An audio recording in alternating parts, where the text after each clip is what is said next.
recommande la boutique La Londoloise. C'est Judith Londolé. Si vous voulez être classe, chic, être habillé, être admiré. Parole de Mopao Mokonzi.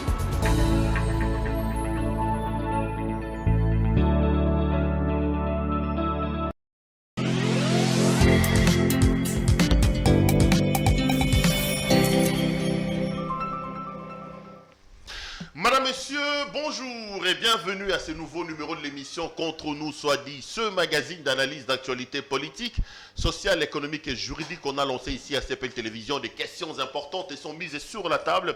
Un invité avec moi sur le plateau pour tenter d'en parler. Qu'est-ce qui se passe exactement entre le sénateur Augustin Matata Mapon et les procureurs près la Cour constitutionnelle? Le procureur a introduit un autre réquisitoire auprès du bureau du Sénat cette fois-ci pour réclamer l'autorisation de poursuivre M. Matata Ponyo. Il est cette fois-ci poursuivi pour une affaire des paiements des dettes extérieures. On en parle dans cette édition du journal. On revient également sur l'interview de son Excellence, M. le Président de la République. Visiblement, Tshisekedi a tranché. Il n'y aura pas élection en 2023 parce que lui-même ne le sait pas.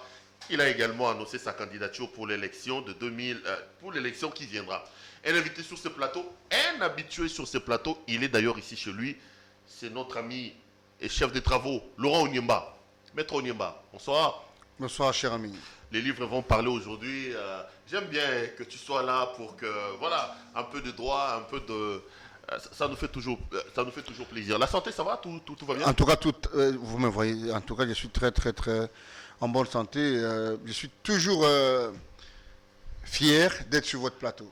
Parce que vous faites se ressortir ce que le commun des mortels ne comprend pas. Et je peux te jurer que tout le temps que tu me verras venir ici, il faut toujours lire les commentaires. Tu vas voir que ça dérange beaucoup de gens parce que les gens aiment faire les incantations du côté populiste là. Les gens aiment ça. Les gens n'aiment pas que vous ameniez une dose de scientifique dans ce que vous dites. Là ça énerve. Là, c'est d'autres camps. Mais rassurez-vous que quand je suis là, je sais que vous êtes quelqu'un de très intelligent. Je donne le meilleur de moi-même pour tenter de rencontrer les préoccupations de nos téléspectateurs et des milliers de Congolais qui nous suivent. Laurent, je vous ai fait venir ici pour qu'on parle un peu du droit. Je sais que c'est votre terrain des jeux, mais un peu de politique quand même. Le président de la République a fait une interview avant-hier chez nos confrères de Jeune Afrique. Il est clairement établi, on n'a pas besoin de mettre de lunettes pour comprendre qu'il n'y aura pas élection en 2023. On pose une question au président de la République, s'il peut garantir qu'il y aura élection en 2023 et que ça sera selon... à la date prévue, le président dit, bien malin, c'est lui qui peut les garantir. Il dit que si ça ne vient pas, ce ne sera pas de ma faute, parce qu'à l'époque, le FCC avait proposé Rossar Malonda. Ça vous choque que notre président ne rassure plus quant à l'organisation des élections? Bon, moi, j'ai foi, j'ai fait confiance énormément à Félix Tshisekedi, parce que, tu sais, hier, on avait des zones d'ombre sur, parfois, les identités des uns et des autres, l'origine de certaines personnes, la volonté politique à afficher. Et si Moïse Katumbi, qui est notre champion, notre leader, a accepté justement d'accompagner le président Félix Tshisekedi, c'est au nom justement de ces garanties qu'il nous présentait hier. Mais je dois vous avouer que je n'ai pas suivi l'interview, mais parce que vous êtes un journaliste pointu et que vous faites des discours indirects, je dois vous dire que ces propos me déçoivent.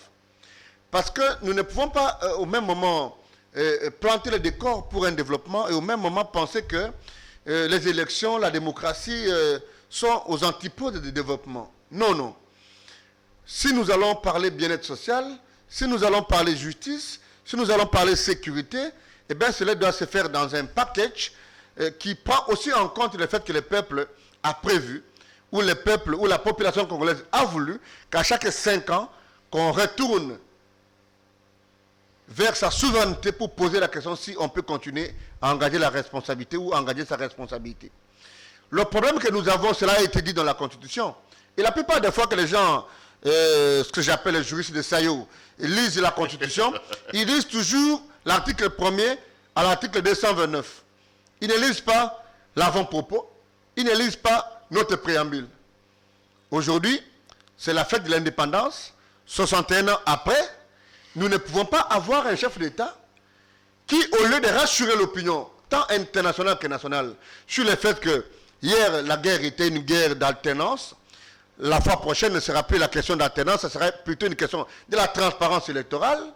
Et donc, la question de Malonda ne peut pas être un prétexte pour repousser les élections d'un jour dans des constitutions beaucoup plus sérieuses, dans une démocratie très avancée. C'est pas de sa faute. Non. Il accuse même dans cette interview, quand vous lisez, il dit c'est le FCC qui voulait absolument imposer son candidat et qui a mené à des crises, à des troubles. Il renvoie la balle à la société civile et à la CENCO qui devait désigner légalement un jour, le président Moïse Katumbi a dit à cœur ouvert au président Félix Tshisekedi en disant le bilan en 2023 ne sera pas un bilan du FCC, ne sera pas un bilan de l'Union sacrée, ça sera le bilan de Félix Tshisekedi. Même pas le bilan de l'UDPS. Parce que l'unique personne qui a été élue au suffrage universel direct, entre guillemets, parce que vous savez, il y a toujours un débat, je n'aime pas blesser la sensibilité de ceux qui reviennent sur la vérité des unes et des autres, mais j'estime que les comptables nationaux de la situation sociale, de la situation politique, de la situation économique, de la situation sécurité de notre pays, s'appelle Félix Tshisekedi. Et donc, il n'y a aucun prétexte. C'est malhonnête que de dire ça. Augustin Kabouya a dit que vous allez partager les bilans, vous tous. Vous êtes non, écoutez. Il dit que notre bilan sera les bilans de Katumbi, les bilans de Jean-Pierre Bemba, parce qu'ils sont avec nous dans l'eau. Je ne veux pas une parole contre une autre. Nous sommes sur un plateau respectable et je viens ici comme intellectuel, comme scientifique modestement. Le jour où vous trouvez quelqu'un qui a une opinion contraire, qui pense qu'il peut venir dans un débat contradictoire, pour que nous partions des principes directeurs, je veux dire des principes scientifiques, pour que quelqu'un me démontre au finish que si un parti politique vient en appui aux institutions de la République du fait d'un cadre bien défini, et que ces partis politiques-là amènent avec eux une expertise pour appuyer l'action de la vision du président, que les animateurs de ces partis soient comptables de l'action. Je veux bien voir que quelqu'un me prouve ça, aussi bien en sciences politiques qu'en droit. Et en droit des partis politiques où j'ai fait mes modestes recherches. Donc je vous dis que ni l'honorable Christophe Lutundula, dont l'expertise n'est pas discutable, ni son excellence Sherbet Okende, encore moins Modeste Moutinga ou l'honorable Moïse Nzangi, ou bien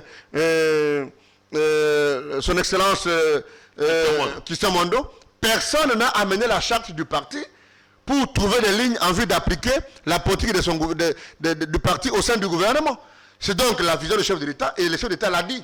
Il dit hier, on avait des bâtons sur les roues avec le FCC, et aujourd'hui, nous sommes tous derrière un seul levier, qu'il est lui-même. Donc, scientifiquement, même politiquement, avancer sur ces sentiers du partage des responsabilités, c'est dénuer en fait la question de toute réflexion scientifique et dans une dialectique classique. Revenons sur les élections. Donc vous dites que M. Tshisekedi, avec cette déclaration-là, que vous n'avez pas lue, vous prenez soin de les lire, s'il s'avérait être vrai, c'est une grosse déception pour vous, Laurent Gbagbo. Une grosse déception. Parce que si vous lisez la Constitution américaine, la date des élections est mentionnée dans la Constitution. Donald Trump a voulu à un moment donné évoquer l'argument qui devient aujourd'hui la plus grosse marchandise, l'argument de Covid, pour prolonger d'un jour. Ça n'a pas marché. Et le chef de l'État, qui est le fils d'Etienne Tshisekedi Wamulumba, qui connaît la valeur de l'alternance, qui connaît la valeur de la souveraineté du peuple, qui connaît la valeur de la légitimité populaire quant à l'octroi de la responsabilité de la gouvernance au sommet de l'État, ne peut pas revenir pour nous opposer un quelconque argument quant justement à l'organisation des élections dans le délai constitutionnel. Et vous rappelez que l'UDPS, les partis du président, il y a eu dans ce pays un certain jeudi qui couronnait justement les efforts de toute une nation pour aller réclamer les élections dans un délai constitutionnel. Vous vous rappelez, je me rappelle encore, je quittais mon bureau de Beautour, je rencontrais encore mon aîné Jacques-Mé Chabani, que je salue, dont le combat a été pas des jouisseurs d'aujourd'hui. C'est des gens qui ont fait le travail hier. Je me rappelle encore mon aîné honorable Serge Mayamba. Je me rappelle le professeur Dindo, le professeur Paul Tchouloumou, qui ont combattu fondamentalement sur ces questions. Et donc aujourd'hui, quel que soit l'argument, quelle que soit la caricature sociale, eh bien, si c'est le Covid, le monde entier a connu le Covid, il y a des pays qui sont en élection au moment où nous parlons. Même en Afghanistan. Non, le président évoque le fait que chaque institution même en Syrie, travaille. Même en Syrie. Et donc, jusqu'à aujourd'hui, Il faut la volonté politique, ce qui manque. Les recensements ne peuvent pas constituer un problème. On va opposer au président Félix Tshisekedi les mêmes arguments qu'on a opposés à Joseph Kabila. La question de désignation des membres de la CENI. Déjà que la loi Christophe Lutundula a été amputée, une loi déjà orpheline a uniquement fabriqué les piliers d'un contrôle et d'une politisation en outrance de la CENI. Et donc, du point de vue de la transparence des résultats, on n'a pas fait un pas, on a reculé parce que si vous représentez combien de membres des acteurs politiques vont être au bureau, c'est beaucoup plus saturé qu'en 2018. Donc, si déjà l'instrument légal qui accompagne le processus pose des problèmes, l'Église catholique a signé un communiqué avec l'Église protestante, vous avez suivi nos partenaires, sur la transparence électorale, ça pose un problème, on ne peut pas imputer cela justement à la CENCO, qui n'est qu'une composante. Tout ça relève justement de la volonté politique. Aujourd'hui, même si on parle de cette loi-là, il y a des arriérés qui n'ont pas encore dit leur nom, cher Perrault. Posons-nous la question, est-ce que nous allons aller aux élections avec l'ancien fichier de 2018 ? Quelle fait la volonté politique à vouloir désormais réfléchir sur le fichier électoral? Est-ce que nous avons déjà, au-delà de la loi portant composition de la CENI, on a parlé de la loi électorale qui en fait loge en soi des spécificités. Et tout ça ne peut se faire que dans un cadre où il y a une volonté politique. On a toujours rappelé à la veille. Cette volonté, vous l'entendez, vous ne le voyez pas avec le président. Elle n'est pas dessinée. Parce que quand nous avons dit aussitôt, tourner le cycle électoral, nous avons rappelé que c'est maintenant qu'il faut commencer les réformes. Posez-vous la question. On ne peut pas imputer ça à Mabunda parce que Mabunda n'est pas comptable devant la nation. Mabunda n'a jamais été comptable. Ce que le chef d'État a fait aujourd'hui avec le FCC, il aurait dû le faire dès 3 jours après. Encore que nul ne peut évoquer sa propre turpitude. Nous l'avons rappelé sur votre plateau en disant qu'on ne peut pas aller dans une majorité du fait justement des agendas qui sont nés, un d'une montagne et un autre d'une forêt, pour se réclamer être majoritaire au Parlement sans nommer préalablement un informateur qui a la compétence constitutionnelle d'identifier une majorité. Mais pourquoi les gens ne sont pas honnêtes pour revenir nous dire qu'au Niembat, tu étais le seul et l'unique Congolais à avoir rappelé ça et tout le temps? Aujourd'hui, quand on est revenu, même s'ils ont outrepassé ce que j'ai dit, parce qu'ils ont finalement dit aux députés que vous êtes libres en interprétation du mandat non impératif. Bref, on a pu confectionner une autre majorité pour trouver désormais des députés PPRD, FCC, PPRD, Union Sacrée. C'est de l'entorse au droit. Et le droit, quand vous l'interprétez à votre guise, quand vous taillez les réformes ou les arrêts sur mesure, ces arrêts-là vont vous être opposés demain. Et on n'est pas fort tout le temps. La force du droit, c'est que le droit est assis sur des piliers, je voulais dire, très très solides. La forme, la procédure, la légalité, la conformité de tout acte à la Constitution, qui est en fait notre pacte social. Est-ce que le commun des mortels est au courant, au-delà des appétits gloutons, des politiques à vouloir désormais contrôler telle institution pour couronner la victoire de telle? Laurent Nyemba, là c'est vraiment aux politiques que je pose des questions.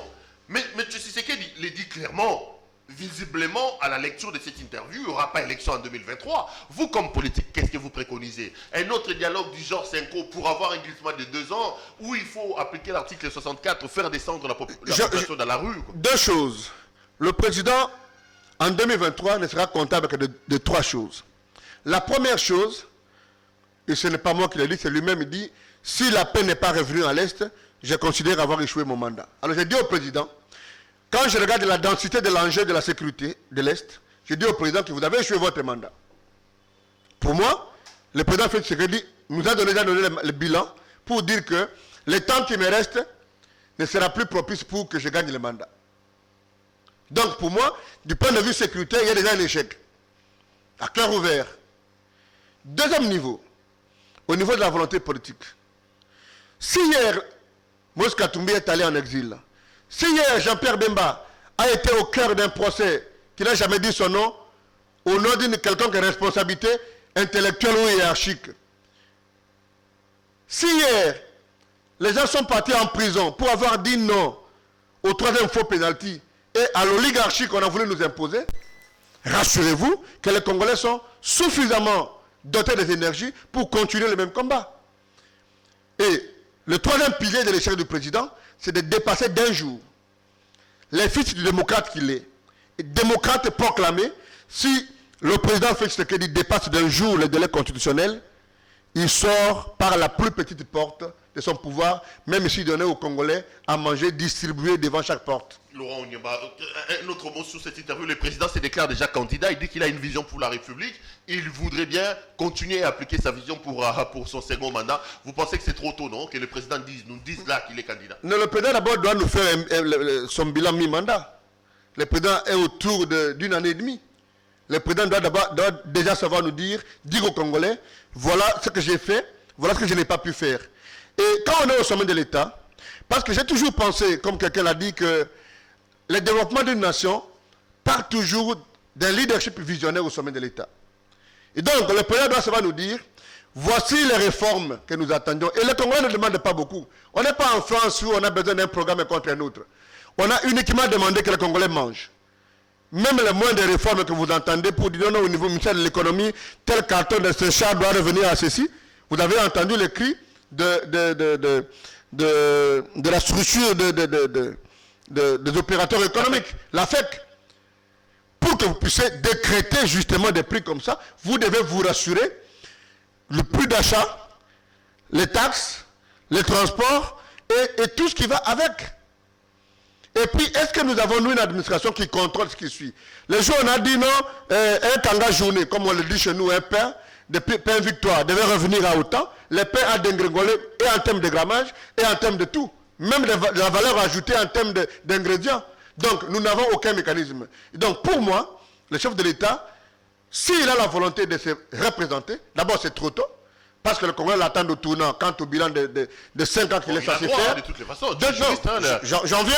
J'en viens. Il a droit à un deuxième mandat et la loi ne l'interdit pas à annoncer sa candidature là. J'en viens justement. Du point de vue social, les Congolais ne peuvent restituer, ou plutôt lui retourner cette confiance. Je dis encore une fois, entre guillemets, que si les Congolais estiment que c'est par lui que les solutions vont venir. Mais quand vous regardez les rétroviseurs, vous posez des questions, on est en train d'aller terminer la 3e année, est-ce qu'il y a une question spécifique en dehors du grand mot de l'état de droit qui soit capable de renouveler la confiance au président? Moi j'ai la confiance, mais j'estime que le président peut, même en une année, faire quelque chose, mais que le président a besoin de s'encadrer, a besoin de trouver des ressources pour désormais convaincre les Congolais. Ça c'est un des deux. Du point de vue légal, c'est normal. La constitution congolaise dit que le mandat est de 5 ans renouvelable une seule fois. Donc, il n'y a pas un obstacle légal qui lui interdise justement de postuler. Du point de vue politique, j'estime que c'est trop tôt. Parce qu'il est dans une coalition, même si on n'a jamais donné un cadre juridique à l'Union sacrée, je vous ai toujours dit, c'est une coalition parlementaire qui a pondu un gouvernement. Il y a des alliés qui sont justement dans la coalition, qui peuvent aussi avoir des ambitions, nourrir justement ces appétits, aller à la compétition au niveau de la magistrature suprême. Donc, le président, du point de vue de la tactique et de la stratégie politique, le président met les autres dans une posture telle que soit ils subissent la position du président qui veut se représenter, soit encore ils prennent des distances vis-à-vis de cette position en disant, bon, les messieurs lancent pas que tout candidat, même si vous êtes en coalition, à partir du moment où quelqu'un a des ambitions d'être candidat aussi au niveau de la magistrature suprême, il a toujours un laboratoire. Et donc, du point de vue de la stratégie politique, le président a péché parce qu'aujourd'hui, il donne des arguments à tout le monde. Et vous savez que dans les pratiques africaines, si un candidat aussi se proclame aujourd'hui, comme Laurent Onyemba dit, je suis candidat à la magistrature suprême en 2023, il y a toujours un régime juridique qui suit. Donc, ceux qui sont aujourd'hui en situation, par exemple, judiciaire difficile, peuvent se réclamer désormais candidats. Prenez l'exemple de la Côte d'Ivoire avec Guillaume Soro. On estime que tout ce qu'il subit aujourd'hui relève justement de sa situation politique, comme il s'est réclamé candidat. Et le commun des mortels, ou bien comme une large opinion, pense de même que tout ce que Matata Ponyo subit aujourd'hui, c'est exactement aussi le fait que Matata se positionne comme... Il n'a jamais réclamé. On parlera de Matata Ponyo. Allons-y justement, parce que tu évoques Matata Ponyo. Laurent Onyemba, j'ai fait plusieurs émissions ici avec vous. La toute dernière, c'était par rapport au refus du Sénat, justement, de donner avis favorable au réquisitoire plutôt du procureur près la Cour constitutionnelle. Mais il vient de rebondir en introduisant un autre dossier contre M. Matata. Première question, M. Onyemba. Est-ce que, juridiquement parlant, c'est normal qu'un seul sénateur, dans un même mandat, fasse l'objet de plusieurs réquisitoires tendant à enlever ses immunités au niveau de la Chambre où il est membre. Merci beaucoup. Je vais démolir fondamentalement le réquisitoire. D'abord, je vous réponds par l'affirmatif. Oui. Pour autant que un sénateur ou un parlementaire a 10 000 dossiers et que le procureur estime qu'il peut envoyer 10 000 réquisitoires, c'est de la liberté de chacun à poser des actes dans les proportions légales telles qu'il est défini. Mais seulement, vous me donnez raison aujourd'hui sur la thèse du complot. Première chose, Matata n'est pas le premier ministre que nous avons connu dans ce pays. Et que je vous ai toujours opposé les notions de droit pénal. Parce que je vous fais confiance, vous n'êtes pas les juristes de Sayo. Elle est individuelle. Mais que de tous les réquisitoires que vous avez vus adressés au Sénat, il n'y a aucun qui a brandi le moindre papier sur lequel la responsabilité personnelle de Matata a été entamée. Et c'est le sens du refus des sénateurs à autoriser justement la levée des immunités, à autoriser les poursuites. Mais quand vous regardez les jeux qu'il y a au niveau du Sénat, 3-4 choses à soulever. La première, c'est que la lettre, le réquisitoire est signé le 24 juin 2021. Les réquisitoires du procureur après la Cour du procureur général après la Cour constitutionnelle. Mais que l'accusé de réception, les documents arrivent au Sénat le 28 juin 2021. Soit 4 jours après. Mais dans l'entretemps, la session au Sénat devait prendre fin quel jour? Et que le sénateur Matata Pogno devait quitter le pays pour aller là où il travaille, là où il conseille des chefs d'État, notamment en Guinée, 6 jours avant. Et la signature du réquisitoire et l'accusé de réception. Pourquoi il n'a pas été autorisé à partir? Première chose. Deuxième chose, il y a un arrêt. Donc on a refusé à Matata le fait de partir. Mollo. Ok. Il y a un arrêt de la Cour constitutionnelle qui dit que les députés et les sénateurs doivent revenir chaque 15 jours pour proroger ou décider de la prorogation de l'état de siège. Il y a un questionnement en droit des actes et en droit constitutionnel. Est-ce qu'aujourd'hui, les sénateurs et les députés sont en vacances ou ils sont en session extraordinaire? Non, ils sont en vacances parce qu'au Sénat notamment, Bahati a clôturé. Là, il a demandé aux députés, aux sénateurs d'aller en vacances parlementaires. Mais c'est ça la beauté du droit. Le Sénat clôture, mais qu'il y a un arrêt de la Cour constitutionnelle qui dit qu'il doit venir. Mais les lois de la République prévoient la durée justement des vacances parlementaires. Mais quand on demande par un arrêt que les sénateurs reviennent ou que les députés reviennent chaque 15 jours, ces temps-là, quand ils reviennent, ils sont en session extraordinaire ou ils sont en vacances? Ou on crée un nouveau droit? Maintenant, si je me mets dans l'hypothèse où les sénateurs ne sont pas considérés dans l'entendement juridique qu'ils sont en vacances, ça signifie que les réquisitoires doivent être soumis à la plénière, qui est l'organe suprême. Première chose. Deuxième chose, le réquisitoire dit ceci. Réquisitoire de monsieur le procureur général près la Cour constitutionnelle au fin d'obtenir l'autorisation des poursuites du sénateur Augustin Matata Pogno Mapon, à l'honorable président du Sénat. La Constitution, il en donne les bases légales qui sont discutables. Deuxième page, paragraphe 2. Voilà pourquoi l'honorable président du Sénat, nous venons auprès du bureau du Sénat solliciter l'autorisation de poursuite en charge de M. Matata Pogno Augustin pour les actes infractionnels par lui commis alors qu'il était Premier ministre, chef du gouvernement en RDC, Il s'agit là, non pas d'une autorisation pour lever les immunités du sénateur Matata Ponyo, Augustin Mapon, laquelle pourrait être sollicitée auprès du Sénat ou son bureau au cas où l'instruction préjudicielle donnait lieu à une décision d'envoyer les dossiers pour fixation devant la Cour constitutionnelle. Maintenant, regarde l'argument en droit.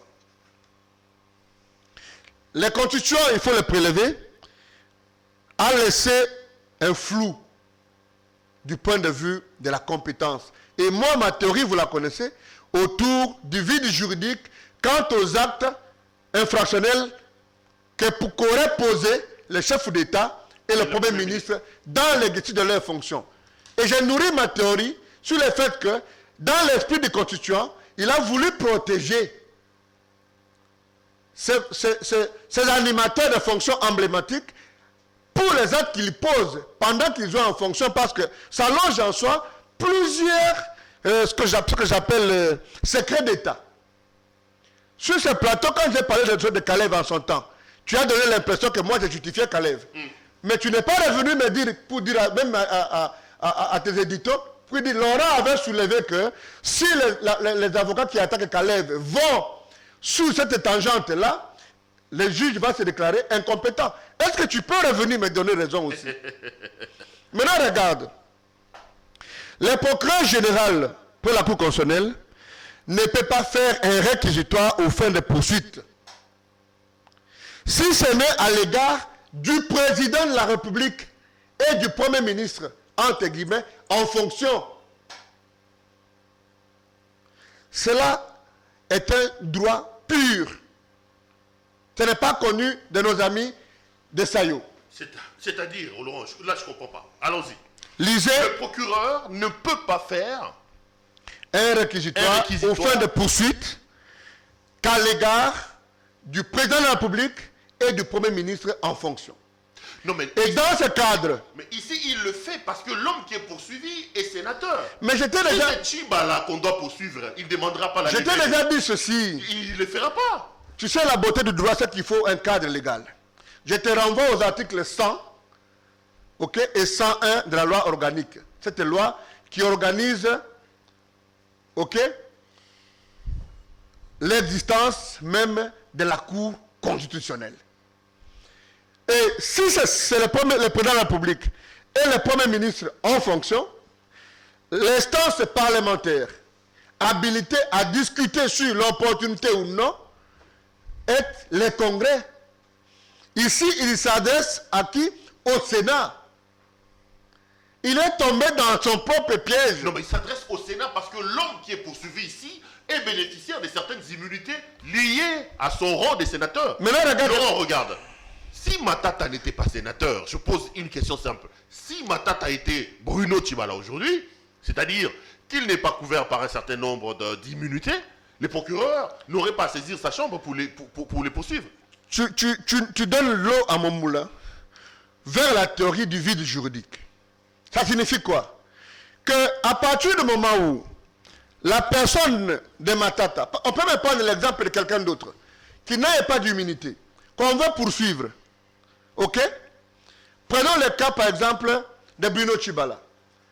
Pour des actes qui relèvent de ses fonctions de Premier ministre, quel que soit le statut qu'il a aujourd'hui, qui n'a pas un cadre juridique immunisé, ça sous-entend que dans l'entendement du procureur général de la Cour constitutionnelle, on peut mettre la main sur lui dans la rue. Mais regarde l'intelligence de la Constitution, qui a dit, pour poursuivre un Premier ministre, maintenant, dites-moi, comme Tchibala est redevenu un citoyen classique, et que les actes qu'il pose comme Premier ministre sont attachés à une juridiction, donc, on va prendre des actes qui relèvent de sa qualité dans des Congolais lambda aujourd'hui, qui peuvent être connus par un tribunal de paix, et les amener devant un juge constitutionnel, alors que la Constitution a dit que ces actes-là, pour être poursuivis, doivent passer par quoi? Par le Congrès. Ça signifie que, même si Tchibala n'est pas dans l'entendement, bien sûr, que je suppose être erroné, même si Tchibala n'est pas doté d'immunité aujourd'hui, mais qu'à partir du moment où les actes qu'il a posés relèvent du secrétaire du Premier ministre, il y a une démarche parlementaire à faire pour obtenir l'autorisation de la poursuivre. Non, là. Ça, le juriste classique ne peut pas en pénétrer les méandres.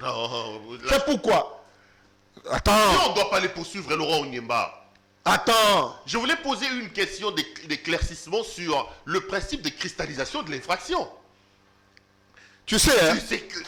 C'est à ce moment-là que et la compétence du tribunal et beaucoup de choses se règlent. Regarde. C'est au moment de la commission de l'infraction. Je vous oppose encore un deuxième argument que je vous ai opposé ici sur le fait que oubliez les droits pénals classiques. C'est ça la beauté du droit public. Si vous posez la question aux privatistes, ils vous diront non, le droit privé est un droit pur. Non. Un privatiste classique, savant soit-il, ne pénètre pas les gesticulations nuancées justement du droit pénal constitutionnel. En droit pénal constitutionnel, il y a les actes. Quand on vous parle de la cristallisation de l'infraction, ça c'est du droit pénal classique. Et nous avons un cas d'école ou deux cas d'école. Le cas de Matata, que le procureur est embrouillé du fait justement, du fait que Matata ait désormais une autre statut qui fait de lui immunisé à partir du moment où il est devenu sénateur. Alors il y a un tentonnement sur le fait que, vous vous rappelez le premier dossier de Bukangalonzo, de 3 réquisitoires, d'abord adressé au Congrès, et puis adressé aux 2 chambres séparées, et puis finalement adressé à une chambre. Cette fois-ci, il s'adresse au bureau du Sénat, déjà que lui, dans l'entendement de juriste que je suis, parce que quand il signe les réquisitoires, les sénateurs ne sont pas en vacances. Au-delà du fait que j'ai évoqué ici le fait que pour moi, les sénateurs sont toujours là parce que il y a un arrêt qui a dit qu'ils vont revenir dans les 15 jours alors que les vacances des sénateurs c'est 3 mois. Donc ils sont juridiquement dans une situation de session extraordinaire. Comment le procureur, s'il n'y a pas une intelligence qui est dessinée, peut déjà s'adresser au bureau alors qu'il peut uniquement s'adresser au président du Sénat qui engage l'institution. Tu sais, Perrault, le droit est dans les petites choses. Donc, si tu reviens, nous revenons à l'exemple que je vous donne. Je vous donne l'exemple que je donne. En droit, il y a un problème fondamental. Et donc, j'estime que le réquisitoire ici pêche fondamentalement contre les règles constitutionnelles et contre les règles de procédure quant à la loi qui organise la Cour constitutionnelle. C'est un des deux. Le sénateur Matata, pour te rejoindre, est aujourd'hui devenu sénateur. Quel est donc le parquet qui a compétence pour demander la levée des immunités? La théorie de la cristallisation connaît une faiblesse sur le fait que, à partir du moment où il a déjà un autre cadre juridique qui régit sa situation juridique, qui est le Sénat, c'est le Sénat qui révèle la destination. Et de ce fait, c'est le Sénat ou le procureur général de la Cour de cassation qui est habilité à en faire la demande. Troisième élément, et ça je rentre un peu dans le fond de l'affaire.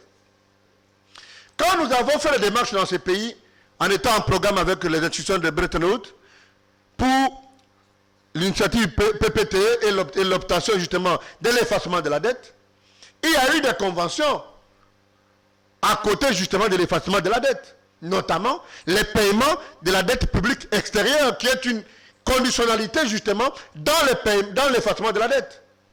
Et en ce moment-là, Matata est qui? Matata est qui? Il n'est pas Premier ministre. C'est avec la suite des temps que Matata devient Premier ministre, mais que le dossier n'est plus de sa compétence, parce que le dossier est géré à ce moment-là par l'OGEDEP. Tous les actes sont pris par l'OGEDEP dans le fonctionnement de l'État. Dites-moi à quel moment un Premier ministre intervient dans le paiement de la dette publique extérieure. Non, mais c'est parce qu'on dit, quand vous lisez justement la raison du réquisitoire du procureur. Parce que le procureur dit qu'au niveau de l'OGEDEP, alors que M. Matata prétend avoir payé cette dette extérieure, il n'y a aucun dossier, il n'y a aucune trace. Déjà, il y a la question. Aucune trace. Avant que Là, vous confrontez M. le procureur dans sa prise de position. Si vous dites que ce n'est pas le Premier ministre, c'est l'OGEDEP. Mais comment Matata paye alors que l'OGEDEP n'est pas au courant? Je viens vous dire ceci. Le débat devient en ce moment-là un débat de français, un débat sémantique, un débat juridique. Je vous ai dit qu'il n'y a aucun document qui montre ou qui a en soi un document sur lequel Matata a payé. Vous avez l'habitude, vous avez été à la primature. Vous avez déjà vu un Congolais normal venir prendre de l'argent à la primature? Ça ne se fait pas faire avec tout ce que nous avons connu. C'est seulement Matata qui peut payer la dette publique extérieure à partir de la primature. Ça relève justement des affabulations. Ça, c'est de 2. De 3, la technicité du droit. Quand un procureur général ouvre un dossier sous les registres d'information, RI, et que le dossier a connu son cours normal depuis 2013, donnez-moi l'urgence et la nécessité aujourd'hui que le procureur général près la Cour constitutionnelle vient de trouver après que le Sénat ait refusé de lever les immunités dans l'affaire Boukangalonzo pour que 4 et 5 jours après, qu'il y ait un autre réquisitoire dans un dossier qui a été instruit par le parquet près la Cour constitutionnelle ou le parquet général et que sans qu'on ait posé un acte d'instruction dans le dossier quitte le registre d'information vers le registre du ministère public pour dire qu'on y a déjà trouvé les incriminations contre Matata. C'est cela l'erreur stratégique, c'est cela l'erreur politique de sanctionner ces dossiers dans les hôtels d'un complot politique. C'est-à-dire que c'est un acharnement, c'est un complot. C'est clair. On veut lever les immunités de M. Matata parce qu'il fait peur, parce qu'il est candidat président de la République. C'est dans ça que tu veux aller. Non, pas de là toutes ces considérations. Il y a un élément important. Perrault. Nous avons connu dans ces pays plusieurs animateurs des institutions. Vous avez entendu parler de plusieurs sommes d'argent qui ont disparu. Il n'y a même pas plus longtemps, on a parlé de rétrocommissions, on a parlé de dossiers de pétroliers. Vous avez entendu, quelque part, un dossier ouvert et avec un procès organisé. Mais pour ne pas fouiner trop loin, nous avons connu dans ces pays l'ancien premier ministre le kilomètre commence par un pas. Peut-être que Matata est le premier pas. Mais l'erreur, c'est l'erreur stratégique. Parce que ça nourrit la théorie. Pourquoi? Parce qu'on veut chercher celui qui a même les immunités, mais il y en a qui n'ont pas d'immunité, mais qui sont libres. Je peux vous citer le dossier. Le professeur Mukoko Samba est parti de l'ONATRA. On lui a reproché quoi? Le DG, Kimbembe Mazunga, est parti de l'ONATRA. Il était même en prison, Mazunga. On lui a reproché quoi? L'argent des pétroliers, vous avez entendu parler. On a parlé de rétrocommission, vous avez entendu parler. Je peux continuer la liste. On a parlé ici de quoi? On a parlé ici de l'argent de l'hôtel de ville avec André Kimbuta. Et jusqu'à aujourd'hui, on dit que Gentilini Ngobila continue à payer la dette. Vous avez déjà vu un procès? Mais dites-moi l'urgence qu'il y a dans les chefs du procureur à ne vouloir que Matata aille en prison. Et le commandant de Montel estime que l'état de droit, c'est amener Matata à porte-étendard comme quelqu'un qui est censé en fait porter le fardeau de tous ceux qui ont géré dans ces pays. Non, à un moment donné, alors à toute responsabilité, il y a des Congolais qui ont fait la différence. Nous avons connu, on est à 61 ans d'indépendance aujourd'hui, ok? Jamais le Congo n'a eu un immeuble intelligent, un immeuble de gouvernement. Jamais dans ces pays on a eu un moyen de locomotion depuis qu'on a supprimé juste après l'indépendance. Non, pas dans ça. Un immeuble intelligent des 7 niveaux que Matata a fait construire à 59 millions. Tant mieux. De dollars. Vous qui êtes le champion de la bonne gouvernance, laissez. Il y a des gens qui se sont enrichis de façon exponentielle. Vous ne le dites pas. Vous ne le dites pas. Vous parlez de Jeep aujourd'hui. Personne ne peut nous dire. Vous avez déjà vu, vous prenez un crédit pour quelqu'un et quelqu'un dit je n'ai jamais été au courant, je ne connais pas les concessionnaires, je ne connais pas les montants. Et vous voulez nous dire que tout ça s'est fait sur les plateaux les plateaux d'or parce que nous sommes à Rome. Il faut arrêter à un moment donné. C'est autant la question de la justice qui pose des problèmes. Une justice juste seule peut élever une nation, pas une justice au service de la politique, au service du ventre et au service des positionnements politiques. Laurent, pourquoi tu es toujours dans l'axe du mal? Pourquoi tu ne défends que le mal? Yango yo classe ya ki avocat otanga pour défendre bato ba détournaka, bato ba saka. Pourquoi là où il y a clameur publique, où tout le monde attend quand même que l'État agisse, c'est là que tu interviens. Est-ce que tu as lu les procureurs? Excuse-moi de te tutoyer, on est amis, on est frères, on se voit en dehors d'ici. Parfois j'oublie même qu'on est sur le plateau. Le procureur parle des centaines de millions de dollars. Tu ne peux qu'oublier parce que le langage que tu tiens pour dire l'axe de mal, c'est justement un langage de la rue, pas un langage d'un plateau de terreau. Oublie Laurent la rue, je suis Laurent, opérateur politique, scientifique, j'opine sur des questions scientifiques. Qui est avocat dans Zalaka, il y a axe du mal. Non, il n'y a pas d'axe du mal. La beauté du droit, justement, c'est de montrer. Comme Congolais, on peut être fier de défendre quelqu'un sur qui pèse des trucs de 2000, 200 millions de dollars. Là, sur ces réquisitoires, on dit que plus de centaines de millions de dollars auraient été payés frauduleusement. Mais comment mon frère Laurent est toujours dans des dossiers comme ça? Mais regarde, quand tu dis aurait été, là, je suis satisfait. Parce que la langue que nous manipulons, nous deux, donne justement un cadre de réflexion à quiconque. Si tu as dit c'est 100 millions de dollars qui ont été détournés, tu n'avais pas dit aurait été. Évidemment, si tu dis ont été détournés par Matata, tu peux te faire poursuivre, ça c'est certain. Maintenant, comme tu es au conditionnel, si moi je ne viens pas t'amener les faiblesses du réquisitoire, ta chaîne va disparaître. C'est cela la beauté. Il faut aussi avoir l'amabilité de dire aux Congolais qu'il y a des Congolais qui sont, en fait, qui font un sacerdoce pour montrer que même si quelqu'un vole 1 milliard, et puis moi je suis un Congolais qui n'a jamais volé, je n'ai jamais travaillé, donc je ne peux pas soutenir quelqu'un qui vole. Mais je me donne la mission de dire que même si vous voulez juger quelqu'un dans ce cadre-là, il faut que ça soit fait dans les prescrits de la loi. Et puis la clameur publique se fabrique aujourd'hui avec les réseaux sociaux. Vous savez qu'il y a des gens qui sont payés, qui ont acheté des maisons maintenant, qui ont monté des télévisions, qui ont monté des sites internet, qui sont financés au jour le jour pour obéir à un schéma de salir un groupe d'individus en vue de les discréditer et peut-être plus tard les arrêter. Maintenant, si les gens libres de penser comme nous ne disons pas, moi je t'ai dit sur ce plateau que moi j'ai toujours soutenu le président et j'ai toujours salué les efforts et les décors qu'il a plantés d'état de droit. Mais un état de droit qui n'est plus dans le respect ou qui n'a plus pour socle les respects de la loi et de la procédure, de la légalité de la procédure, de la légalité de la sanction, confectionne un état de droit oligarchique. Et c'est cela la responsabilité de l'intellectuel que je me réclame pour dire nous ne pouvons pas accepter que les règlements de compte, en fait, que la politique se passe sous la couleur de la toge. Que des décisions politiques soient juridicisées au travers des attitudes et les compétences ou les pouvoirs qu'on a octroyés à des individus. Ça ne va pas nous aider. On peut arrêter un monde, on peut arrêter tous les Congolais. Mais pour autant que même celui qui arrête sait que cette décision ne vient pas de mon intime conviction, on n'aura pas fait un pas vers l'état de droit, qui est un acteur majeur dans le développement intégral d'une nation. On va terminer le dossier Matata. Donc pour vous, par rapport à ces réquisitoires, c'est un acharnement, il n'y a rien des droits.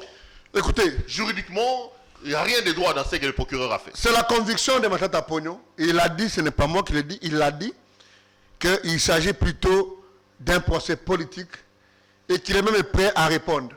La première fois, il a dit en partie de Guinée. Cette fois-ci, il a dit sur la lettre en disant il va aller encore une fois au Sénat. Il a demandé. Et j'estime que. Il a demandé rendez-vous pour le 4. J'estime que le sénateur, le bureau, je sais que la morphologie actuelle de ce bureau-là, Matata n'a pas beaucoup de chance. Je sais. Mais c'est une responsabilité historique du bureau du Sénat, parce que la mission primaire du bureau, c'est de protéger les sénateurs. Pas de les envoyer parce que si Matata va dans ce cadre-là, on l'envoie en prison. Il n'y a pas d'intermédiaire entre l'autorisation, encore qu'il ne demande pas ici l'autorisation d'instruction, il demande l'autorisation de poursuite. Tu sais, le droit est beau. Le droit est beau. Le droit est beau.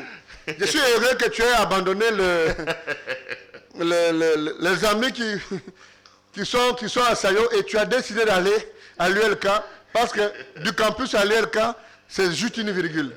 Pas vrai. Je t'encourage énormément, cher ami. C'est pas vrai, Laurent. Mais oublie le Laurent de l'ami.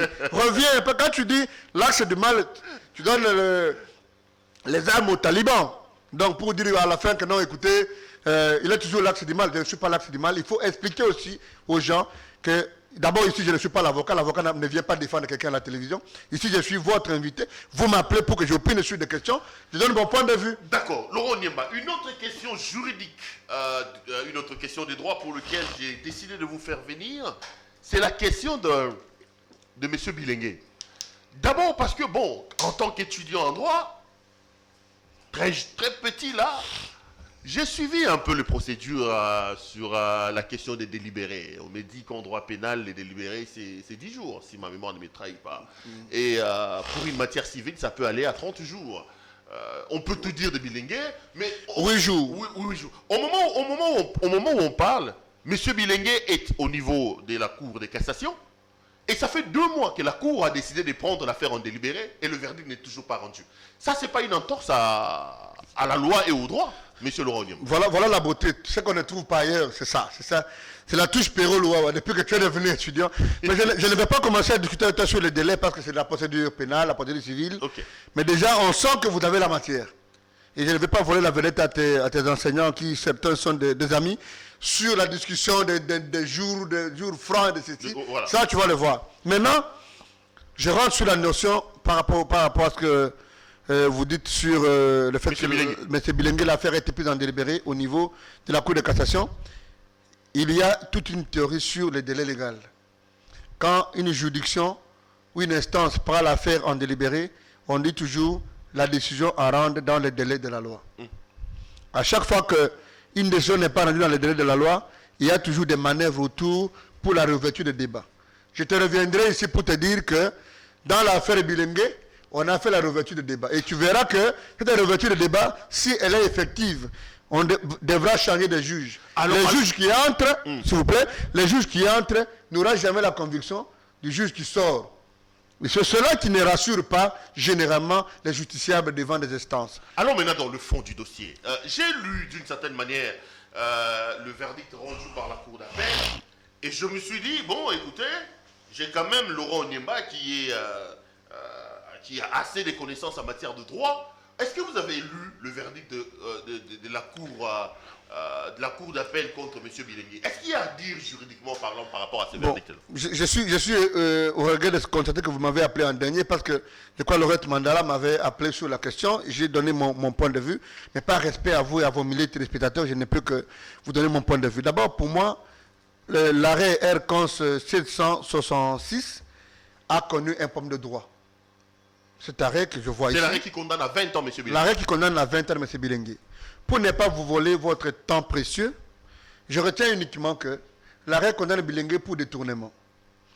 Alors, pour qu'on en vienne justement à comprendre le cadre de la condamnation de Bilengue, il faut évoquer la situation de la RVA avant Bilengue. Quand Bilengue rentre à la RVA, Bilengue trouve plus de 40 millions de dettes sociales.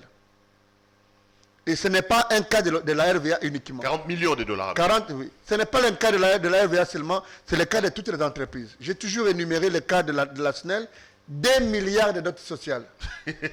L'actuel Premier ministre a laissé une dette sociale de 1 milliard à la GECAMINE. Alors, si c'est une question de poursuite contre tous les mandataires au nom de la dette sociale, je crois que Makala, il faut construire d'autres pavillons.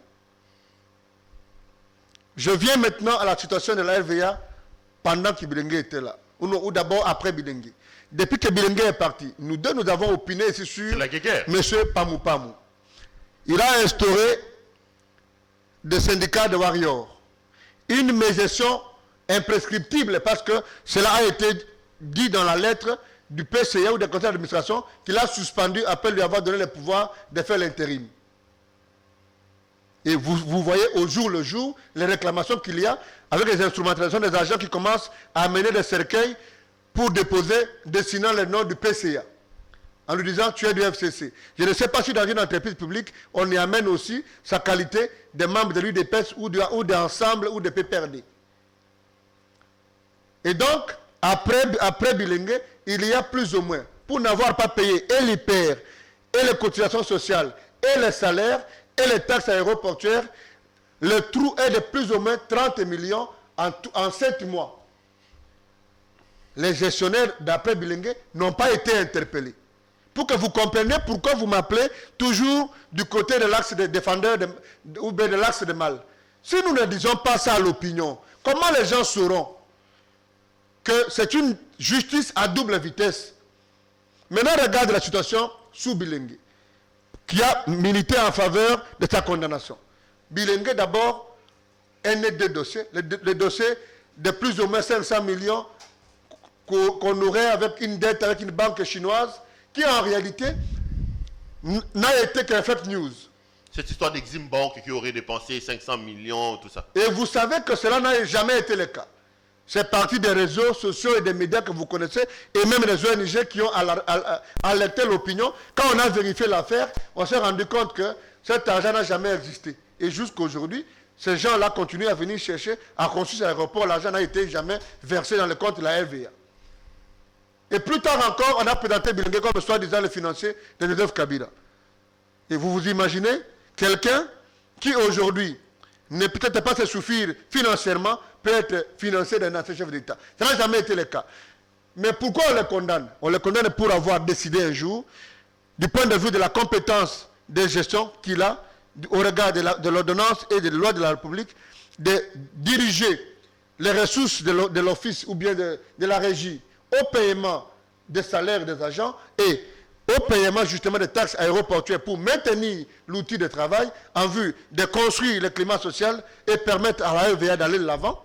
De l'argent ponctionné pour les hyper. Non, non, mais ce que je dis, c'est de la loi. Ce que je dis, nous ne pouvons pas nous diverger sur cette question. Vous connaissez mon honnêteté scientifique. Quand vous dépassez, vous détournez les lignes telles que la loi les prescrit, c'est un détournement. Mais que le détournement s'opère à quel niveau?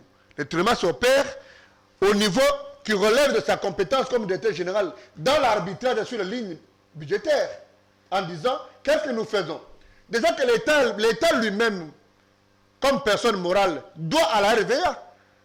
Quand on fait ce procès-là, on a oublié que l'État doit à la RVA. Mais au niveau de la Cour de cassation, tous les animateurs, même le ministère du portefeuille, déjà en 2015, Bilengue faisait la situation générale de l'entreprise. Bilengue a adressé la situation générale à la tutelle qui est le ministère du portefeuille. Parce que c'est une entreprise qui appartient justement aujourd'hui au regard de la réforme au portefeuille. Mais qu'est-ce qu'on en a fait? Et ils sont venus témoigner qu'il y a eu justement cette situation, parce qu'avant de poser les actes, il a demandé l'autorisation préalable au niveau de la tutelle et la hiérarchie. Mais j'ai dit ceci. Alors, pas une réflexion, même analogique, quoique c'est interdit en droit pénal. Même si Bilengue prend l'argent qui est destiné à l'IPR et qui est destiné aux cotisations sociales de la Caisse nationale Caisse nationale sociale et paye les taxes aéroportuaires pour maintenir justement, vous savez que le Congo est un trou. Quand les avions sont sur notre territoire, les avions, le taux de contrôle, il y a peut-être Njili ou le Lubumbashi et Goma qui communiquent valablement. Vous avez appris il n'y a pas quelques jours, il y a eu un incident qui a raté justement au niveau de Lubumbashi. Parce que quand on arrive sur le territoire congolais, on ne peut pas communiquer. Et c'est extrêmement grave. Je me demande si, dans les jours à venir, nous ne serons pas dans des sanctions quant au système de régulation internationale. Donc, je me dis, est-ce que du fait d'avoir décidé de payer les salaires des agents, encore qu'après lui, cet monde n'a pas payé, quelqu'un peut écouper de 20 ans, parce que même l'arrêt le reconnaît, de 20 ans de travaux forcés. Dans un pays où les gens sont condamnés à 3 ans pour avoir pris 100 millions de dollars. Donc le problème, c'est quoi? Qu'on le condamne, mais avec des circonstances atténuantes. Non, j'ai dit parce ceci. Parce que le détournement est établi. Je dis ceci. Je dis ceci. Moi, on est d'accord. L'argent des hyper ont été utilisés pour payer les salaires et pour payer les... Je ne suis pas le juge. Je ne suis pas le juge. C'est un détournement. Qui suis-je, moi, pour demander au juge qu'on le condamne avec des circonstances atténuantes? Je n'ai d'ailleurs commis une faute. J'estime seulement que, pour répondre à tes questions, qu'en droit, même la sanction doit avoir sa valeur juste et sa dimension légale. Et que c'est même un motif de cassation. Quand vous n'avez pas assis le fait sur le droit et que la sanction n'a pas été proportionnelle à l'orientation juridique, quoique le juge a sa conviction, mais la conviction du juge n'est pas au-dessus de la loi, quitte à condamner quelqu'un à 20 ans de travaux forcés, du fait justement de cette orientation. mais uniquement pour les cotisations sociales. Mais si nous parlons de l'IPR qui est un impôt, vous êtes en train d'étudier le droit, vous allez voir ça en première licence en droit fiscal. Est-ce que le fait de n'avoir pas payé l'impôt, la sanction, c'est une condamnation pénale, sans aucune procédure? Il y a plusieurs autres procédures. Donc, nous revenons à ce que nous avons dit ici. Aujourd'hui, il y a une sorte de mouvements qui sont alimentés pour créer ce qu'on appelle de tollé, ce qu'on appelle la clameur publique, en vue de sanctionner des gens, pas sur base des faits, sur base du mariage entre les faits et le droit, mais sur base de la clameur publique. Mais si un pays est géré sur base de la clameur publique, alors nous ne sommes pas dans un état de droit. Nous sommes dans le droit de l'État, ou bien dans une république de juges, dans la confection de décisions au profit des politiques. Maître Laurent Onyemba, merci d'être venu nous voir. On est à l'heure. Merci beaucoup, cher ami Perolo. J'ai vu que récemment, il y a eu beaucoup de problèmes de transport parce que les gouverneurs avaient pris des mesures sans pour autant réfléchir sur leurs conséquences. J'ai beaucoup pensé à vous. Quand j'ai vu les Quinois marcher, chanter, et puis que je vois après le gouverneur revenir sur ces mêmes décisions, j'ai dit, Laurent Onyemba a toujours dit que Jantini Ngobila était le porte-étendard des compétences. Alors là, ça s'est confirmé. Bon, écoutez, je l'ai dit dans une circonstance bien déterminée. Si vous avez trouvé que ce que j'ai dit là, c'est Marie désormais avec tout ce qu'il fait, libre à vous, vous êtes journaliste. La prochaine fois que vous me poserez la question sur ses actions, je vous répondrai s'il est devenu compétent ou il est toujours incompétent. Ah, je vais le poser. Il est compétent aujourd'hui. Vous voulez changer les... Non, j'ai dit ceci. Comme il est devenu compétent. J'ai dit ceci. Je l'ai dit dans un cadre bien déterminé. Nous parlons du marché central et les décisions de poubelle. Maintenant, si vous pensez que vous partez justement des postulats que j'ai posés pour toute autre action, vous êtes libre dans votre métier de journaliste. Le jour où vous me donnez un fait, je vous donnerai mon commentaire. D'accord. Et vous savez que dans votre métier, parce que vous avez été à l'IFATIC, vous n'avez pas fait la chimie, vous savez que dans votre séance, le commentaire est libre. Les faits sont sacrés. Maître, Voilà. merci d'être venu nous voir. Merci beaucoup. Je serai toujours là, chaque fois que vous avez besoin de moi, mais je pense que je vais disparaître pour un temps parce que je vais aller finaliser mes recherches. Il faut le faire. Je serai heureux de te voir avec ton titre de docteur et de professeur. Ça ne me tente pas beaucoup, mais seulement finir mes écrits. Professeur Laurent Finir mes écrits, Onyemba. même à 50 ans, je pourrai les présenter quand ça sera mûr. Au moins, les Beauchamps peuvent se reposer calmement en disant, bah, si on partait aujourd'hui, il y a la relève avec les Laurent Onyemba et les autres. Donc, il faut le faire. D'abord, je ne peux pas finir l'émission sans présenter des condoléances à la famille Youma, le professeur Youma, et Maître Camille Youma, un grand frère et un ami. Et on a perdu, je regrette que vous n'ayez pas connu ce monsieur. C'est en fait, il porte le flambeau du droit administratif derrière le professeur Vundori. Le professeur Youma nous a quittés. Ce fut un esprit surélevé. Le professeur Youma, c'était en fait le savoir mélangé au bien-être, au savoir-vivre, au savoir-être. Et je me rappelle la dernière fois qu'on était au conseil du département, il était juste à côté de moi. Alors j'ai pris la parole. On était avec le professeur Bochab qui était le président du département en son temps. Et j'ai pris la parole. En sortant, il m'a dit, je ne savais pas qu'on avait encore des chefs de travaux comme ça. Alors on a fait une blague entre papa et son fils. Il m'a dit, mais généralement, on m'envoie des assistants qui, quand on a fini le coup, ils viennent monter dans ma voiture. Mais ce n'est pas ça le rapport. Et on était en train de rire. Je me rappelle qu'il a fait 25 ans pour présenter sa thèse. Il faut la lire. Papa, que votre âme repose en paix. Merci. Allez, moi je vous retrouve pour d'autres numéros de cette émission. Portez-vous bien et restez branchés sur nos programmes. Bonsoir chez vous. Mais l'enfant va m'en vouloir. J'ai eu un tout petit bébé, il s'appelle Lorenzo Maël. Tu as déjà coupé? Vous avez un bébé qui s'appelle... J'ai eu un tout nouveau bébé qui s'appelle Lorenzo Maël. Félicitations. Et donc je voulais féliciter sa maman, maman Rachel et toutes ses grandes sœurs. Laurent est donc père pour la 3e fois. 3e fois. Très fier alors. Très très fier. Félicitations à toi. Et bienvenue sur la terre des hommes au petit. En tout Félicitations cas, à sa maman également. Je pense que tu vas m'appuyer parce que j'aime toujours quand un enfant naît, il doit être identifié par un conservateur de ressort. Allez, bienvenue à notre petit. On va la saluer. Allez, à la prochaine. Au revoir.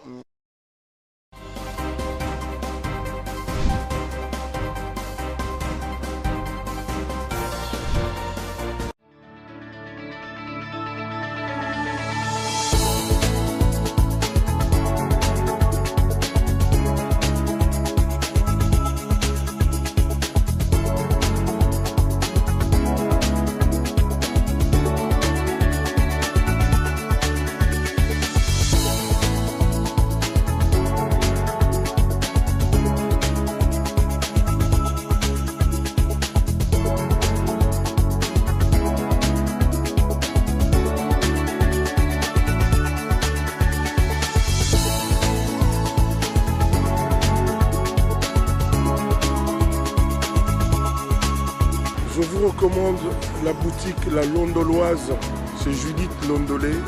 Si vous voulez être classe, chic, être habillé, être admiré.